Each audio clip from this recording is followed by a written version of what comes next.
Merci beaucoup pour l'invitation. Je suis très heureux d'être là aujourd'hui. Je ne sais pas si je saurais être aussi exotique que mes prédécesseurs quant à leurs expériences polaires ou autres, mais pour peut-être aller dans un cliché et introduire ainsi, Max Havelaar, vous savez, c'est un peu comme la pub Nespresso, quoi. On va dans les montagnes du Chiapas, on va sur la cordillère des Andes, et puis on demande si le café est bon, etc. Mais justement, notre projet a été de faire mentir ce cliché, de faire mentir l'exploitation éhontée qui est faite de gens qui sont très très loin de nos yeux et de notre cœur et qui nous fournissent au quotidien des denrées qu'on adore, comme le café du matin, mais beaucoup d'autres. Et donc, effectivement, j'ai la chance aujourd'hui de pouvoir vous faire partager peut-être quelques vignettes sur ce que c'est que cette aventure incroyable du commerce équitable. Alors, on avait trouvé dans la petite punchline, là, est-ce que le commerce équitable, finalement, c'est accepter de payer plus cher? Et puis, pourquoi il faut accepter ça?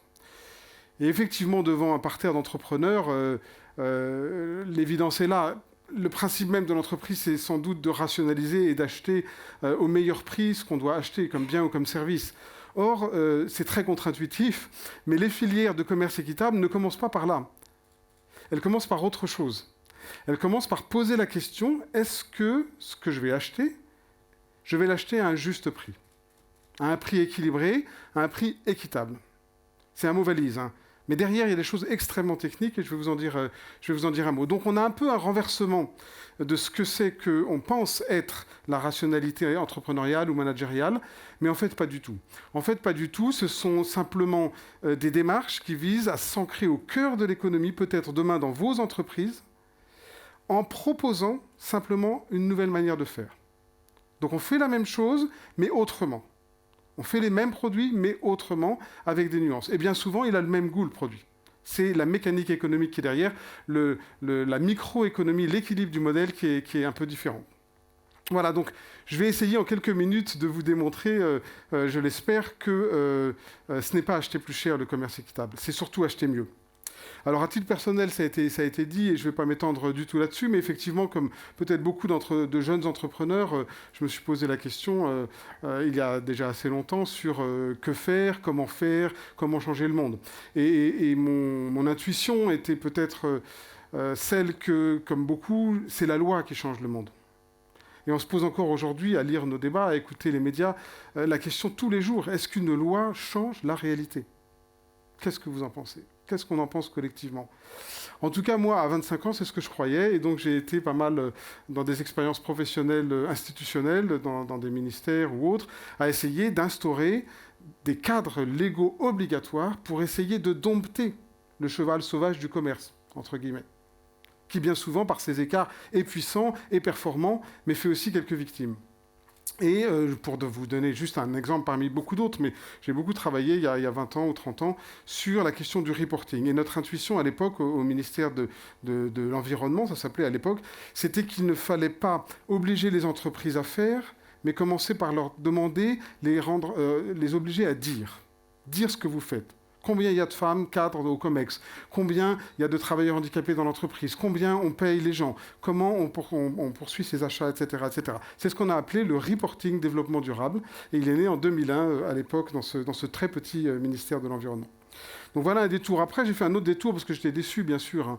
La réalité n'a pas changé comme ça. Le commerce n'est pas devenu responsable et l'environnement protégé. Donc j'ai fait un autre détour dans un secteur que sans doute beaucoup connaissent, qui est la finance.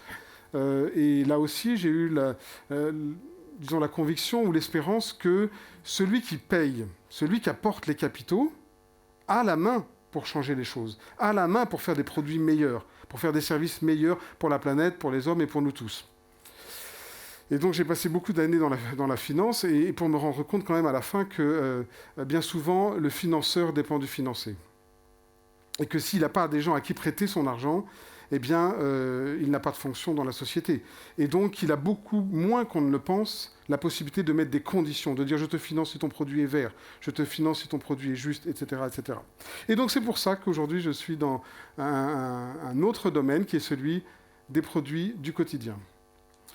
Et les produits du quotidien, je vais vous en dire quelques mots peut-être. Pourquoi ces modèles marchent?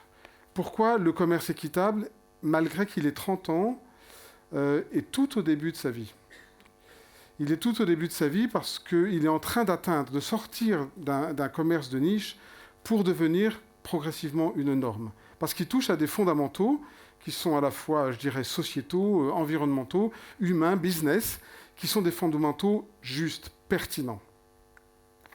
Et je vais le faire à travers quelques slides, peut-être, pour essayer, là aussi, de vous faire découvrir cette aventure-là. Alors, j'appuie ici, peut-être, ça va donner... Oui, alors, première question, qu'est-ce qu'on met de plus, nous, dans un produit ? Quand vous avez ces tampons, là, le petit logo Max Havelaar, vous voyez que je l'ai sur ma veste, qu'est-ce qu'il y a de plus dans ce paquet de café ? Qu'est-ce qu'il y a de plus dans ce kilo de bananes que j'achète chez Carrefour ?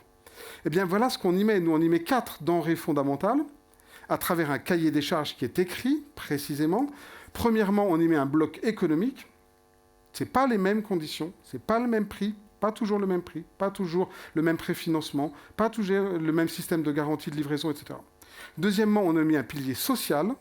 Beaucoup de pays, peut-être pas en France, mais beaucoup de pays souffrent de conditions sociales difficiles. Il n'y a pas de SMIC, il n'y a pas de congé payé, il n'y a pas de congé maternité, etc., etc. Il n'y a pas de protection des gens sur leur lieu de travail. Ça, on l'apporte quand ça manque. Troisième bloc, un pilier environnemental robuste, avec un certain nombre d'interdictions. Il y a des molécules qui ne doivent plus être dans les étalages des rayons alimentaires, et nous tendons à essayer de les exclure là où nous intervenons, c'est-à-dire dans plus de 100 pays. Et quatrième bloc, un peu plus compliqué, c'est la gouvernance. Alors la gouvernance d'entreprise dans une coopérative de producteurs de café, c'est très différent évidemment qu'au bord d'AXA ou de Peugeot, mais ça a beaucoup de sens, parce que quand vous êtes un petit producteur, si vous avez un peu de pouvoir, ben vous saisissez mieux votre vie. Alors que, voilà. Et donc, quand vous êtes des milliers de petits producteurs, ça fait sens d'avoir un peu de démocratie dans votre organisation. Alors, deuxième élément, surtout, qu'est-ce qu'on met dedans ? Je reviens sur le pilier économique. On est très connu pour ça. Et ça ne doit pas effrayer les entrepreneurs que vous êtes. On travaille sur le prix. Il n'y a pas de tabou, je le répète, le prix. On travaille dessus et on met des obligations dedans.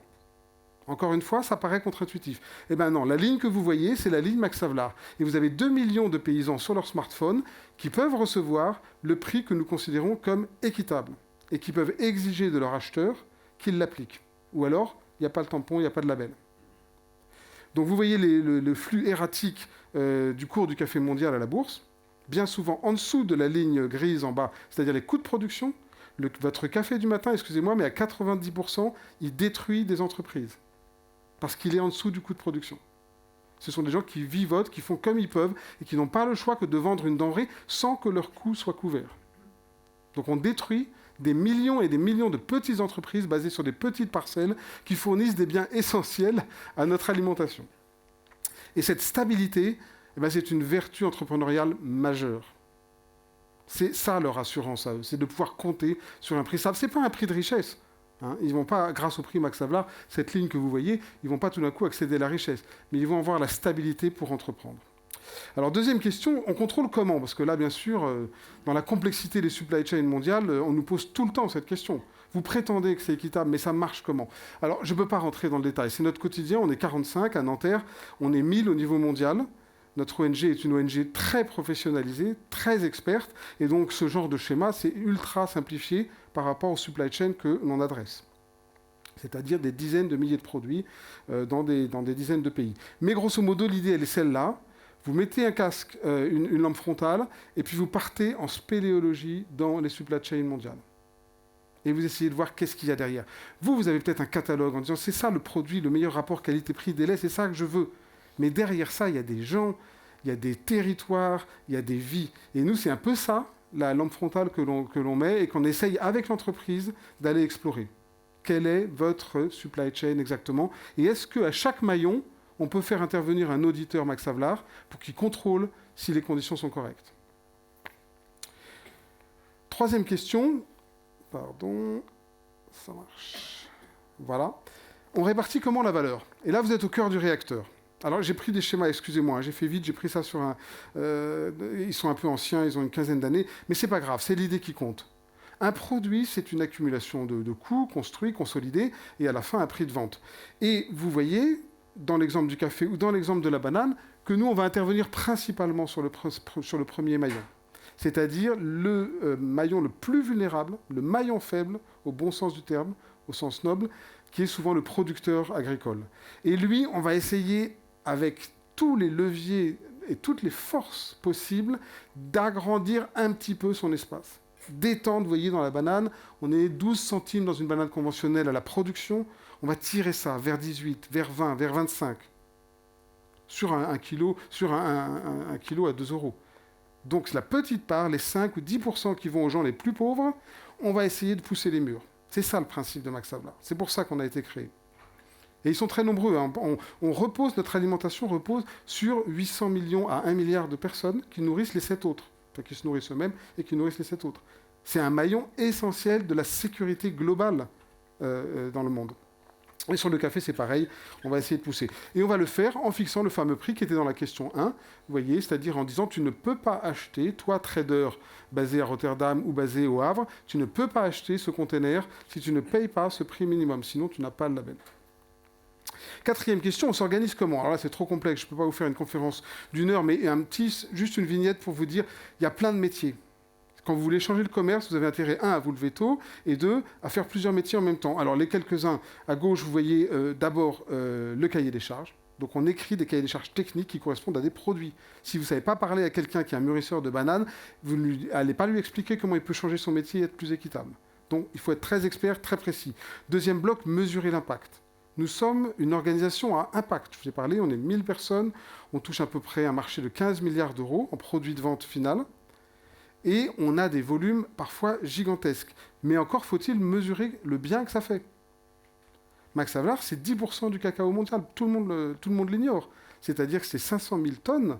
Vous avez des rotations de navires, de cacao, de café, de bananes tous les jours. C'est 1 million de tonnes de bananes qui arrivent dans les ports européens ou aux États-Unis avec des produits différents, des produits équitables.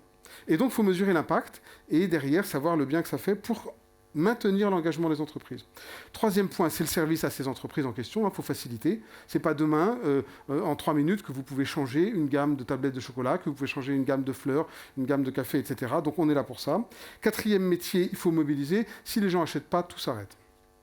Tout s'arrête. Hein, on est dans le commerce. Le slogan fondateur il y a 30 ans, c'était « Trade, not aid ». Il n'y a pas un paysan, et je reviens du Mexique, et j'ai été discuter avec eux, qui a envie d'avoir de la charité. Je ne vous parle pas là de démarche humanitaire. Ils veulent juste un prix correct pour leur travail. Donc, il faut le dire aux consommateurs et susciter l'envie de faire. Parce que, bien sûr, il y a des phénomènes de surpricing. Parfois, il y a des coûts supérieurs réels, mais parfois, il y a juste du surpricing d'opportunités en marketing. Ah, c'est équitable, je vais le vendre plus cher. Donc les consommateurs doivent être absolument conscientisés. Et enfin, le dernier, c'est d'être aux côtés des producteurs. Alors, on s'organise comment? Deuxième petite slide. Voyez, c'est très compliqué. On est dans 150 pays à peu près. En bleu, vous avez les bénéficiaires, ceux qui produisent, et en jaune, les pays où ça se vend avec le label. 37 000 produits, on est 26 organisations. On a un élément démocratique très fort, c'est que les 2 millions de paysans en bleu, ils ont 50% des droits de vote. Donc moi, je passe une bonne partie de mon temps dans des trains ou dans des avions pour aller voter, délibérer, proposer, batailler, construire des alliances pour faire avancer les filières équitables. Mais j'ai besoin des voix des producteurs qui en bénéficient. Et je ne peux pas rentrer plus dans le détail. Enfin, question essentielle, ils sont au courant, les consommateurs? Je vous en ai dit un mot. Leur conscience et leur présence est très importante, leur motivation. Après 30 ans, on est plutôt content. Max Havelaar, c'est un label qui est le plus spontanément reconnu, 4 ou 5 fois devant le suivant dans la liste. Non assisté, hein, pour ceux qui connaissent les enquêtes de conso, vous arrivez, vous donnez aucune indication, aucun logo, vous dites est-ce que vous connaissez? Et nous, on sort à 20%. Donc c'est énorme, et la confiance corrélée est énorme également à 88%. C'est ça l'actif de cette ONG, c'est ça le trésor, et c'est ça qu'on défend. On a même un workstream qui s'appelle l'intégrité du label, parce que c'est une valeur en soi qui est vraiment notre... je dirais, le condensé de ce qu'on essaie de construire.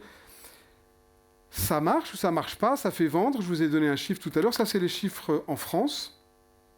Peut-être vous l'avez compris, mais je le répète, nous, on n'achète pas un seul kilo de café, pas un régime de banane. On demande à ceux dont c'est le métier de le faire différemment. D'acheter un meilleur kilo de café, un meilleur régime de banane. Et donc, on s'appuie sur à peu près 450 entreprises en France et sur 2 à 3000 entreprises dans le monde. Des plus grandes, hein, on a fait avec les multinationales. Ben & Jerry's est très engagé dans le commerce équitable. Les glaces que vous achetez sont avec du sucre et du cacao équitable. Qui le sait? Et vous avez par ailleurs un réseau de PME extrêmement dense. Donc voilà, c'est plutôt du 2 chiffres, je l'espère, pour toute entreprise qui se développe depuis 20 ans. Et malgré la crise, on est plutôt résilient. Les chiffres 2022 sont en train d'arriver. Et je conclus avec un mot sur l'impact. C'est ça que j'évoquais tout à l'heure qui est le plus important. Est-ce que ça marche? Est-ce que ça touche? Vous voyez sur ce graphique, on a essayé de traduire notre impact en objectifs du développement durable. Je ne sais pas si tout le monde est familier avec les ODD, les 17 ODD. C'est un peu la feuille de route de l'humanité si elle ne veut pas aller au crash à 2030. Et donc le premier d'entre eux, c'est fin zéro. Et le deuxième, zéro pauvreté.